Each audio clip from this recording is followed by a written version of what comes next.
البقاء في حياتكم. وحقيقة يعني مأساة فقدان والدي، لكن الحمد لله والشكر. أحب أشكر الرياضيين أصدقائه، وبالأخص كابتن حيدر جبار، كابتن راضي شنيشل، أبو محمد، يعني اللي يعجز اللسان على وصفه. الشر يد أقول بحقه ما أقدر أوافي. من البارحة لليوم يمكن نام له ساعتين ودفنه نزل جوه، والآن هو بالمجلس العزاء من قبل مجلس العزاء لليوم. قدم لي قبل شوية إنه جايكم تبليغ إنه راتب كابتن صالح انتهى قطع بس هالشهر. حقيقة هذا الشيء اللي ألمنا أكثر. تعرف أنت والدك استوى متوفي وتسمع إنه يعني انقطع راتبه، لما يعني تتأكد من الخبر قالوا هو رواتب الرواد المنحة هاي من يموت الشخص يتوقف راتبه. هو راتب 380.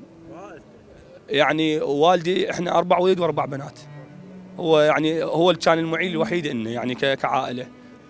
اما مثلا هسه مثلا هي 380 ما راح تكفي كهاي العائله، بس تسد لك حاجه.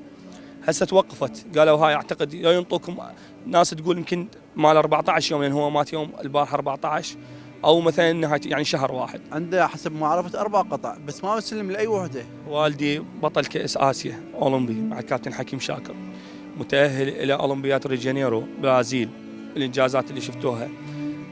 متاهل الى باريس، بطل غرب اسيا ايضا. كل هاي الانجازات، و10 سنين مدرب منتخب. حقيقه عنده 4 قطع اراضي ولا قطعه ارض مستلم، لحد ما مات خطيه هو راد لنا قطعه ارض بيت 75 متر. ذاك يوم وفيناه. ابو محمد موجود، كابتن راضي شنيشل، اللي كان هو السبب الرئيسي بهذا الشيء. وكان بس يريد يجيب قطعه ارض حد ما يموت. قال بابا انا حموت ما بقات لي سنه لان انا جسمي انتهى، بس اريد لي قطعه ارض واخلص العلاء والولدي، بس انتم لكم لان تحتاجوها، لان الدنيا صعبه. لكن الحمد لله والشكر وقدر الله ما شاء فعل. والدي يعني خلاله اثر طيب بين الرياضيين.